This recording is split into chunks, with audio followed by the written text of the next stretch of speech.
Bonjour, aujourd'hui on va voir les produits semi-directs et quand ils sont isomorphes ou pas entre eux.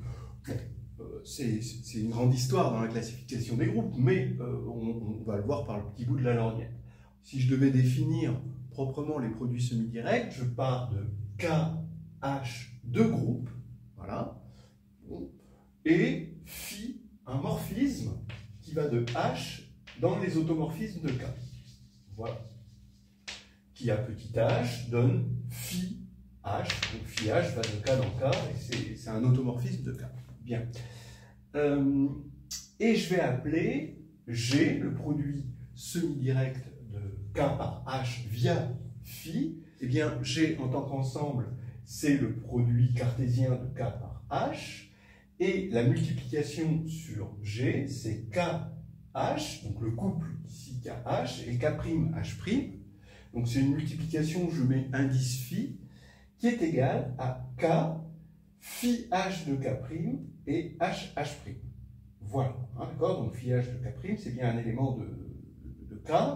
Donc multiplié par ça, ça va bien donner un élément de K. Et ça, c'est un élément de H, parce que H, c'est un groupe, hein, d'accord. Voilà. Et donc, à quoi sert le produit direct? Eh bien, il y a deux utilités qui vont en sens inverse, en quelque sorte. Une utilité de construction et une utilité de déconstruction, en quelque sorte. Hein. La construction, ou on va dire le vissage, vous imaginez des Legos, vous voyez, H et K sont des Legos, et on va construire un assemblage de Legos qu'on va appeler G, d'accord. Donc, quand on a deux groupes, hein, dans la construction des groupes, par exemple dans la classification des groupes finis, eh bien, évidemment, on a des groupes qui proviennent de ce genre de construction-là, d'accord. Et ça va être important dans cette classification. Donc, ça, c'est la construction. On a deux groupes qui sont indépendants, qui vivent leur vie propre indépendamment, et qui vont construire un groupe G. Deuxièmement, on prend G, un groupe, avec cette fois-ci K distingué dans G et H, un sous-groupe évidemment de G, tel que K inter H est égal à E et KH égale G, c'est-à-dire que tout élément ici de G se décompose donc finalement de façon unique à cause de ça en un élément de K fois un élément de H. Donc ça peut vous faire penser à l'analogue de la somme directe dans le monde des espaces vectoriels, sauf que dans le monde des espaces vectoriels, on a une opération commutative, un plus, une opération, une addition qui est commutative, donc ça ne pose pas de problème.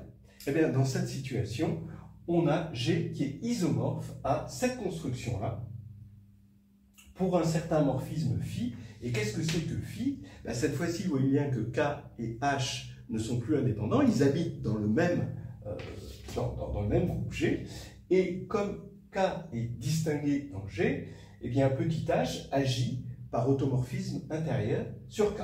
Donc l'automorphisme intérieur, c'est l'application qui à K donne H, K, H-1.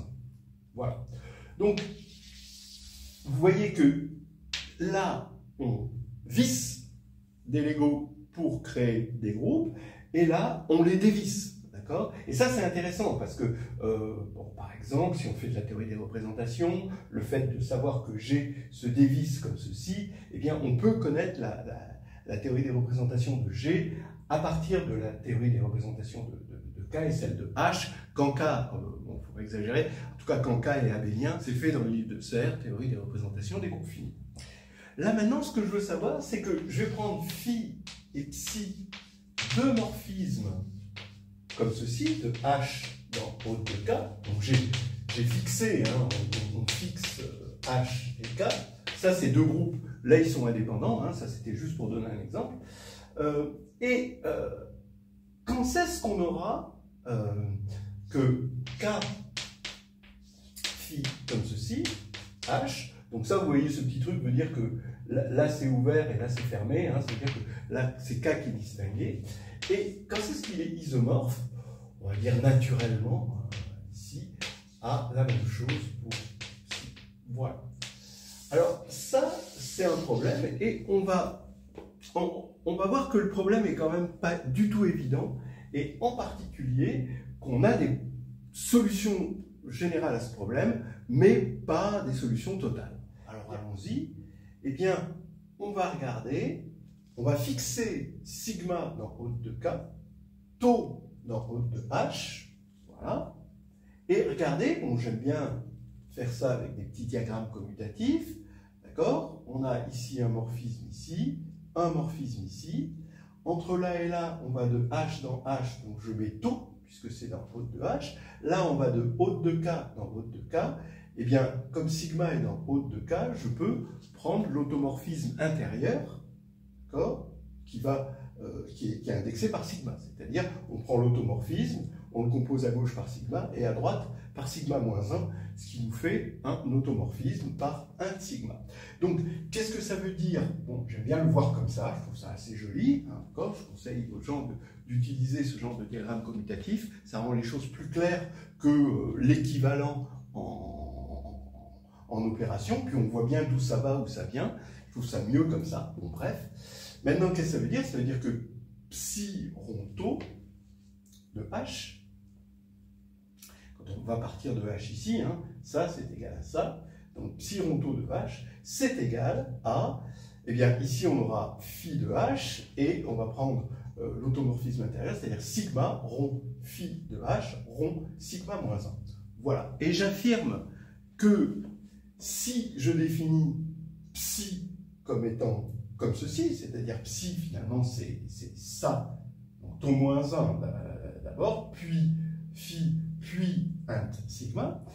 Donc j'affirme qu'on a un isomorphisme comme ceci, alpha, entre le produit semi-direct défini par phi et le produit semi-direct entre k et h défini par psi, qui est donné le plus naturellement du monde, c'est-à-dire kh, bah, on associe sigma de k, taux de h, bah oui, normal, puisque sigma est dans haute de k et taux est dans haute de h, et ça va définir vraiment un isomorphisme. Donc allons-y, on va montrer ça.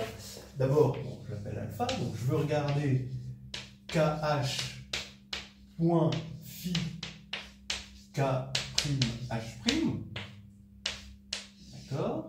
Et il faut que je démontre à la fin que ça fait alpha de KH point psi, indice psi, alpha de K prime H prime. Alors d'abord, par définition, ici, on n'a que ça, c'est K, on a dit phi indice H de K prime H, H prime. Voilà. Donc par définition de alpha, ça va être égal à, je vais passer ça par sigma, donc ici ça va faire sigma de K, et là je vais avoir sigma rond phi indice H de K', et là je vais avoir taux de HH', et comme taux est dans haute de H, j'ai taux de H, taux de H'. Voilà. Maintenant, je vais utiliser ma petite commutation, c'est-à-dire ici je pourrais le regarder comme sigma rond phi indice H est égal à psi indice taux H rond sigma. Donc cette égalité-là, bon, c'est directement celle-là avec les notations, parce que j'utilise comme notation phi indice H, c'est phi de H, pour ne pas faire plusieurs phi de H 2K, hein, d'accord, donc on l'écrit comme ça, c'est plus léger. Donc ici, on va avoir sigma de K, et là, je vais avoir psi taux de H rond sigma, cette fois-ci, de K'. Ici, je récupère, et taux de H, taux de H'.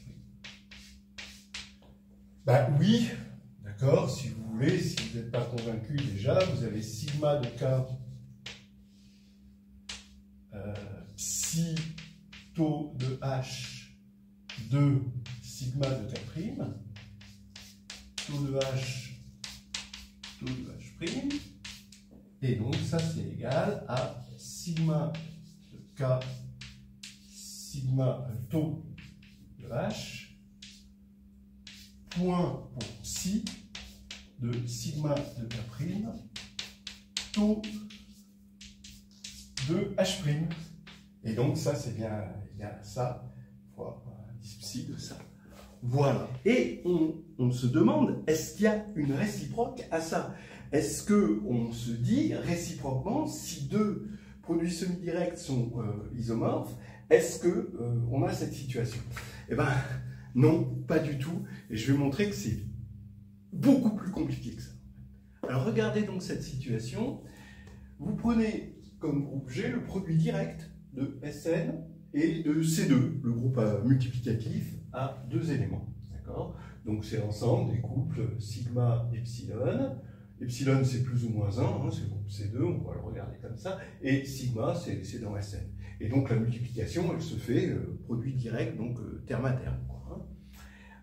Maintenant, on va construire un produit semi-direct dans G, interne, hein, dans G. C'est-à-dire, on va prendre pour K l'ensemble des couples sigma 1, sigma parcourant Sn, donc qui est isomorphe à Sn, évidemment, et G. Alors, vous avez l'élément neutre et 1, donc ça va être l'élément neutre, et vous allez mettre la transposition 1, 2 et moins 1. On va supposer que n est supérieur à 3 pour que les choses soient plus probantes. Et maintenant, donc ça, c'est le groupe à deux éléments, donc il est isomorphe à C2. Il n'y a qu'un seul groupe à deux éléments, à isomorphisme près. Évidemment, et vous vérifiez, c'est bien un groupe, c'est-à-dire quand vous mettez ça au carré, vous tombez là-dessus. Alors, maintenant, vous remarquez à l'intérieur de G, d'abord que K est distingué dans G. Bon, c'est évident, mais peut-être que ça peut être dit de façon élégante en disant que c'est le noyau de la deuxième projection. Ici, vous regardez la projection de là vers ça, juste vers ça, donc quand ça donne 1, donc c'est bien un morphisme, hein, la deuxième projection, et puisque c'est le produit direct. Et donc, comme c'est un morphisme, oui, vous avez le noyau d'un morphisme, K, c'est le noyau d'un morphisme, bien, ici. Et maintenant, H, on voit bien que K inter H est égal à E, ça c'est évident, et comme K est d'indice 2 dans G, et que H a deux éléments, KH est égal à G, forcément. Donc ça ne pose pas de problème, c'est comme si on avait trouvé un supplémentaire, en quelque sorte, je mets des guillemets, à K dans G. Et donc, ça fait que l'on a un produit semi-direct de K par H, où H agit sur K par la conjugaison. Ben oui, mais il se trouve que, comme n est supérieur ou égal à 3, cet élément-là ne commute pas avec tous les éléments ici. D'accord? Donc on n'a pas un produit direct. Par exemple, 1, 2, moins 1 ne va pas commuter avec 2, 3, 1, parce que 1, 2 ne commute pas avec 2, 3. Donc on a un vrai produit semi-direct qui n'est pas direct. Donc ça veut dire que, d'une part, G, c'est un produit direct, mais d'autre part, c'est un produit semi-direct, non direct. Et on voit bien que ça pose un problème, quoi. Vous voyez, c'est... voilà. Alors, je ne sais pas, ça ne rentre pas, en tout cas, dans ce cadre-là. Pourquoi? Parce que si je prends pour phi le produit direct, donc ça veut dire que phi, c'est le morphisme trivial. Donc ici, on aurait un morphisme complètement trivial. Taux de H dans H, taux, comme automorphisme de taux, il n'y en a qu'un, c'est l'identité. Donc vous avez l'identité. Donc il faudrait, pour avoir quelque chose de trivial ici, mettre quelque chose de trivial ici. Or, ce n'est pas trivial. Donc on voit bien qu'on a un caillou dans la chaussure avec cette histoire. Voilà, je ne voulais pas porter des mauvaises nouvelles, mais bon, les produits semi-directs ne sont pas si faciles que ça, en fait, à classifier.